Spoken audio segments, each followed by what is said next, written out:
मला जर कोणी असं विचारलं की युती राष्ट्रवादी काँग्रेसने गेल्या वर्षभरामध्ये काय मिळवलं, तर माझं एका वाक्यातलं उत्तर आहे, महाराष्ट्रातल्या मुलींच्यामध्ये, युवतींच्यामध्ये आत्मविश्वास निर्माण करण्याचं काम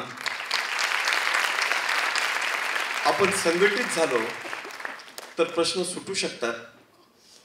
आज अनेक ठिकाणी जिल्हाधिकाऱ्यांना जाब विचारला गेला, सुरक्षिततेसाठी काय करताय म्हणून परखडपणाने पोलिसांना विचारलं गेलं. आणि लोकशाहीमध्ये कामं जरी सगळ्यांची करायची असली तर आपल्या हक्कासाठी जे लोक जागृत असतात त्यांचेच प्रश्न सुटत असतात.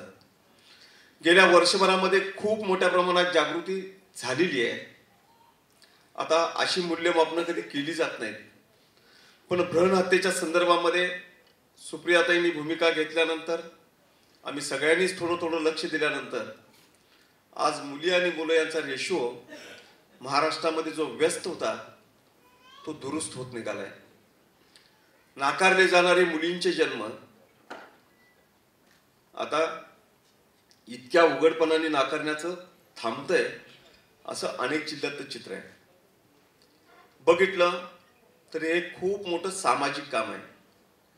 यासाठी लोकांच्या मध्ये जागृती करण्याचं काम तुम्ही मेळाव्यामध्ये ज्या भूमिका घेतल्या त्यातून झाल्याचं स्पष्टपणाने जाणवतंय.